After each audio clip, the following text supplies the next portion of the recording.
main aspect of the structure of higher education.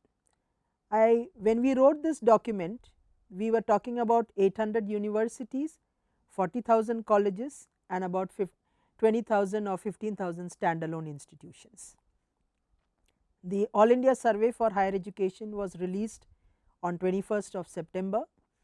We are something like 993 universities today, 50,000 colleges and around 20 to 25,000 standalone institutions. The first major vision reform that this policy is talking about is a new structure of consolidating and restructuring higher education.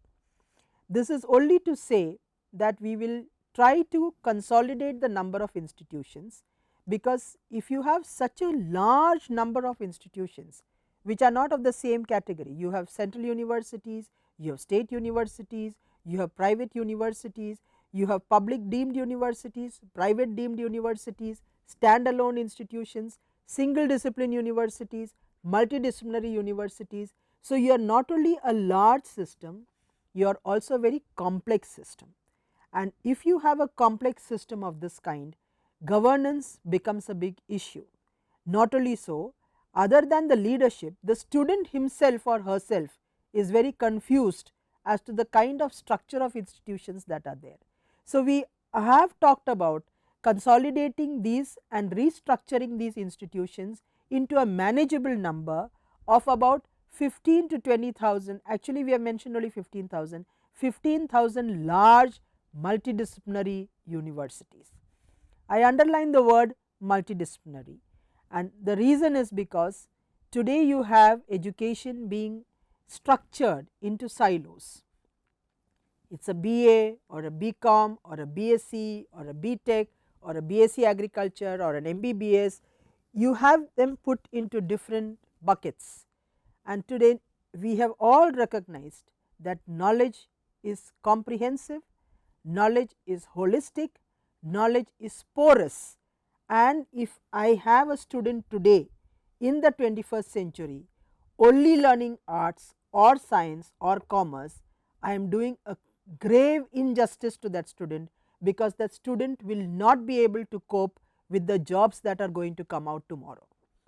Most of us, at least in my age group, have been fortunate to have worked for about nearly 30 to 40 years in the same profession. That is not a luxury that youngsters of today have. The youngsters of today do not even know what jobs are going to come out thanks to artificial intelligence and robotics and so on. The youngsters of today will not be able to continuously remain in the same profession for more than 7 years, because the kind of technological changes will make that particular skill obsolescence. It will become obsolete.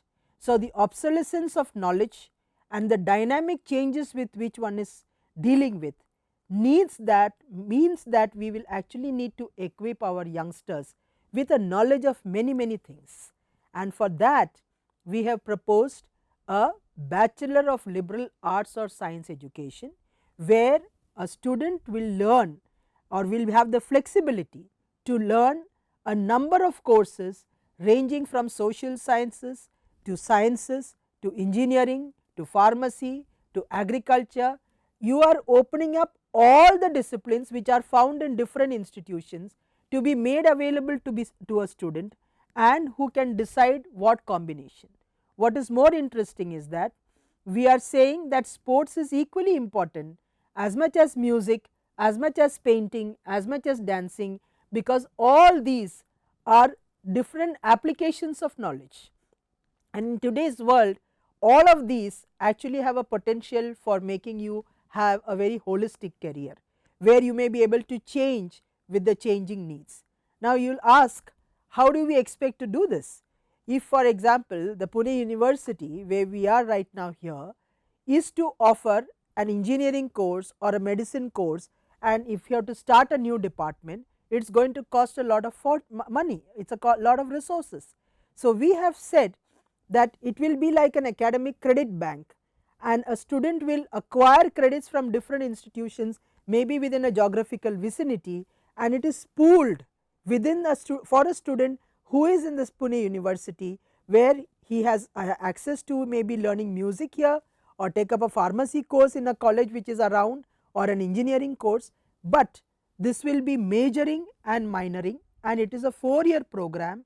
Every year that the student does, the student will get a degree, will get a certificate, which can be a certificate in the first year, a diploma in the second year, a degree in the third year, and a degree with research in the fourth and final year. So, the person who has done a degree with research in the fourth year will have the flexibility of doing a 1-year master's course rather than a 2 years master's course.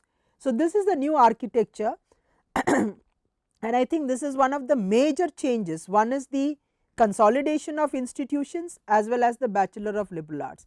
Coming to the consolidation, when I said that we are a very large system of higher education institutions or HEIs, we are saying that we will consolidate them into research universities, teaching universities. In fact, we have used in the document tier 1, tier 2 and tier 3, but in the reactions that have come to us, many felt that we were creating a hierarchical structure like a pyramid. It is pyramidal in structure because the number of institutions who are research universities will be limited. The second rung is actually the teaching universities, which will be larger in number, and the last rung is the one which will be the degree granting autonomous colleges. Mind you, by very nature of the numbers, you are talking about a pyramidal structure, but there was no intention of saying that tier 1 means that it is graded as something more important.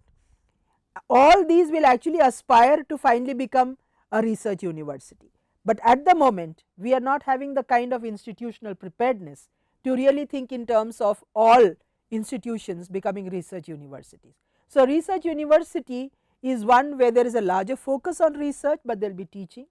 There is a teaching university, mind you, there all teaching universities will be residential teaching universities with a critical number of having as many as 10,000 to 20,000 students on the campus, and you have the degree granting autonomous colleges.